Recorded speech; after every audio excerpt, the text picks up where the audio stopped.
Now welcome to another edition of News from Naboo with Thor's Lightning Takes. And let's get right to the news.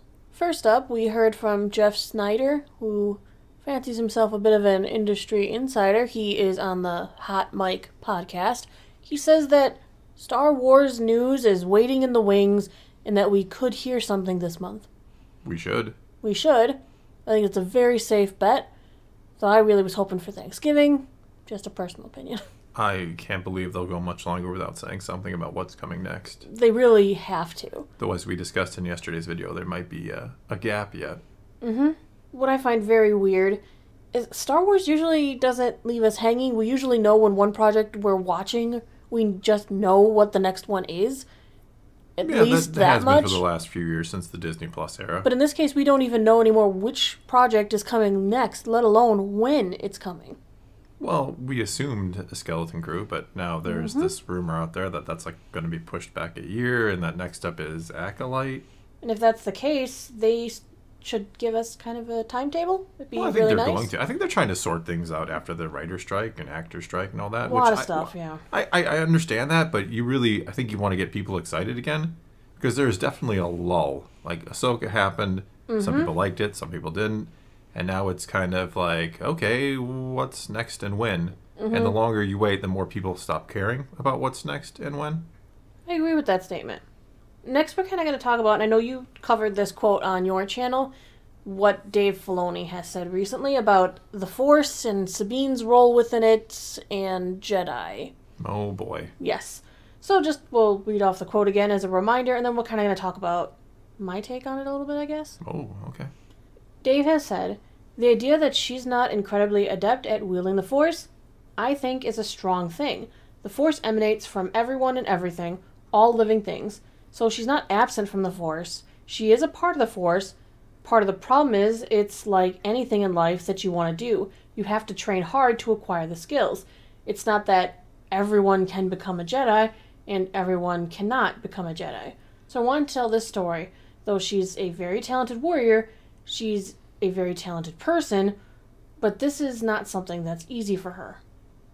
Now, a lot of the comments I've seen around this are still questioning the whole, is she a Jedi? What does it mean to be a Jedi? I feel like that's what needs, in a way, to be defined, because being a Force user and being a Jedi are two very separate things. What I find really funny about this argument is, like, after the sequels, there was, like, this... Everybody was so excited, like, see, anybody can be a Jedi. Like, they were all excited about that, like this was a new revelation. And now I see so many people on like, X and on social media and stuff, like, well, duh, it's always been that way. Of course anybody can be a Jedi.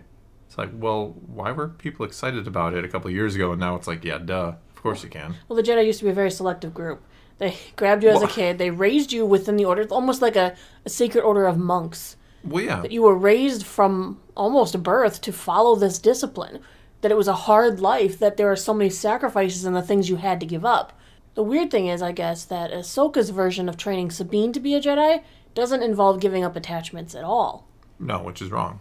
Right, attachments are dangerous. Well, yeah, I mean, you basically summarized the video I did yesterday over on my channel. And I didn't even watch it. I know you didn't. But...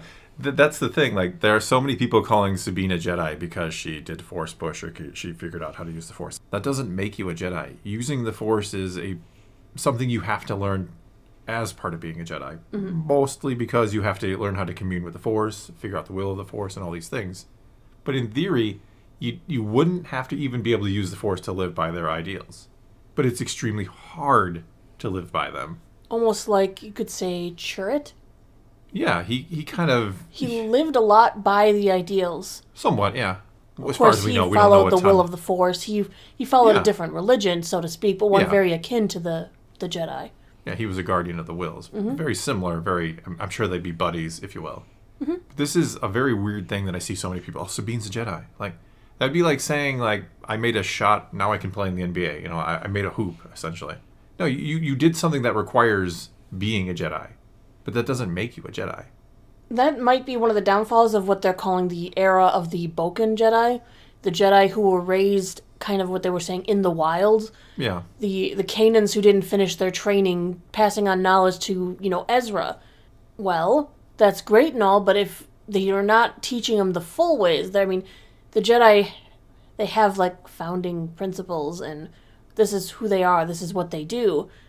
So by not following the Testaments, are you really being a Jedi? And the Boken Jedi, because of their lack of organization, are the ones who are now dictating what they call a Jedi, which may not actually be Jedi. Yeah, being a Jedi is more about how you behave than what you can do. It's like, and I use this example a lot, like, it's like being a vegan, right? A vegan is someone who doesn't eat any animal product. That is what makes you a vegan. Mm-hmm. Living by this certain way of life is what makes you a Jedi. Believing in these things, upholding these ideals, foregoing attachment, putting others before the self. These are what make you a Jedi, not because you could force push somebody. Mm-hmm. Which is what Kanan instilled in Ezra. Yeah. Ezra sacrificed, never knowing if he was going to see anyone he cared about again.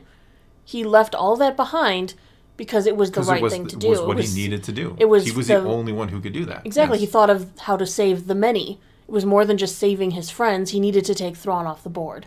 Yeah, he wanted to save Lothal. He cared about the people more than he cared about himself, even more than his family. He knew his family was going to miss him, right? But he realized that there are a lot more people than just the 5 people I care about in this world or galaxy. And that's more important. I have to sacrifice for them. That is what a Jedi is. It's really hard with Jedi to mingle the word attachments with things, because you could say, well, he did have an attachment. He was protecting the Ghost Crew. He was protecting his family. But he let go of the self, and that was the most important part. He let go when he needed to. It wasn't an obsessive attachment, right? That's what attachment really means. It means more like an obsession, right? You're so attached or fixed to this thing that you can't live without it. I mean, Anakin says it himself, like about Padme. I can't live without you. I can't breathe without you. Right. All these things. In a way, attachments aren't, in my head, I guess, the end of the world for the Jedi, but it's being able to let go when you have to. Yes, they can have friends. They can have people they hang out with. Ezra can be a part of the Ghost Crew as a family, but when push comes to shove, he has to do what Yoda said. You have to learn to let go of everything you're afraid to lose. I mean, the Jedi wouldn't be so productive as an order if they all hated each other and didn't. Sure, obviously, they're a group. They're a family in their own way. The master-apprentice bond is strong, but that is to teach them that there's a time when the master has to learn, he has to let go. When the Padawan has to learn, they have to grow up and stand for themselves. You've nailed it exactly. Even a master has to learn how to let go of their Padawan. They have to let go. That is what that life of the Jedi requires. That. Mm-hmm. And that's probably why Yoda gave him Ahsoka at that time. Maybe he was already getting inklings that is exactly of attachments with Anakin. Knew there were problems so he's like, I need to give this one something else. To learn to let go. Yeah, something to learn to let go of. And then all we did was learn that Anakin has trouble letting go. Incapable of letting go, yeah. But I mean, there are also people along with us who are talking about Rey's Jedi Order and like, oh my god, I'm so excited to see what she does with it because now anybody can be a Jedi. It's like, have you seen other Star Wars? Like, everybody in the prequel era came from a diverse background of different races, different everything. When they were taken as children, there was no discrimination of their background. Yeah, it's not like suddenly now, oh yeah, anybody can be a Jedi. No, that's always been the case. As far as we know, yes, it can be hereditary. You can pass it on. The Skywalker family, the Palpatine family, according to the sequels, they seem to be so powerful with the Force that they pass it on. So it does seem, and even Lucas has said part of it is, passing it on. But it does seem like at random, people can be born with the Force, or more strongly with the Force, I should say. They grabbed Ahsoka off of a forest tribal-type planet, whereas, of course, Count Dooku his family was a very influential, ruling family of Sereno. Yeah, so you can come from all walks of life, all different backgrounds, all different, species and genders and all these things. It's always been that way. Right. They picked them because they had an aptitude with the Force and that they were young enough to train to become Jedi. Yeah. The Force was kind of a prerequisite. The training is what made them a Jedi. Exactly. Or else they would leave the Order or whatnot before they became knighted. No, you've nailed it. Yeah, exactly. Yet so many people seem to have a lot of trouble understanding all this, which is kind of, like I said in my video, it's kind of sad. Like, I think people really miss the boat. They get so wrapped up in, like, power and Force, and that's really not what it's all about. It's all about how you live your life. Palpatine thought it was about. Well, sure, if you're a Sith. I mean, that's what the Sith think. That's how the Sith operate. If you're strong enough, you can, I'll take you as my apprentice. Not if you're dedicated enough. That's how the Jedi look at it. They look at it as dedication. Where Sith like, oh, you have power? Well, I can use you until you become too much of a threat, and then I have to eliminate you and find someone else. Right. Or until the apprentice kills the master and takes their spot. Like, these two things are like polar opposites of each other. And yet, so many people get caught up in the Jedi and their power, and it's like, you're completely missing the point. So we can definitely say that Sabine is probably not a Jedi yet. Not a probably. There's Definitely no not way. a Jedi. I mean, You're she not a did Jedi. just get off of, I betrayed Ahsoka, didn't destroy the map, and let them all get to Thrawn because I wanted to see Ezra. Exactly. Not the good of the group, but I need to see my friend. I miss him. Blah, blah, blah. Yeah, she's not a Jedi. I don't know. She has not ever... proven she's a Jedi yet. Unless you want to say that her sacrifice at the end of making sure Ezra left and she stayed behind was, in a way, being a Jedi? Or was it just her possibly feeling guilty and trying to make up for past mistakes? That's just her wanting him to get home. That was the whole mission. Mm-hmm. It was never about anything else. That's the problem. That's not how Jedi operate. So she's still fueled entirely by attachment. Yeah. And there's nothing saying that with training she can't become a Jedi. She's just not one Well, yet. it's not even necessarily about training. It's about, believing in these ideals. That's what it, again, it goes back to that. You have to do these things. That is what makes you the Jedi. Not that someone has even knighted you or, you've been given the rank of master or whatever it might be. Sure. Once you're in the organization, right? But what makes you a Jedi is the way you behave, the things you do. And you can easily lose that too. You can, again, using the vegan, right? You can start eating meat, right? And now you are no longer a vegan. If you are a Jedi and you stop following these principles, you are no longer a Jedi. It's that simple. Sounds pretty simple when you say it that way. Yeah. You should write a book. How to not be a Jedi.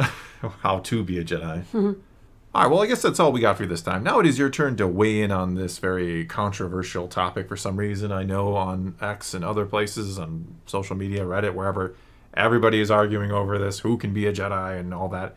And I'm not trying to insult anybody, but they're all missing the point.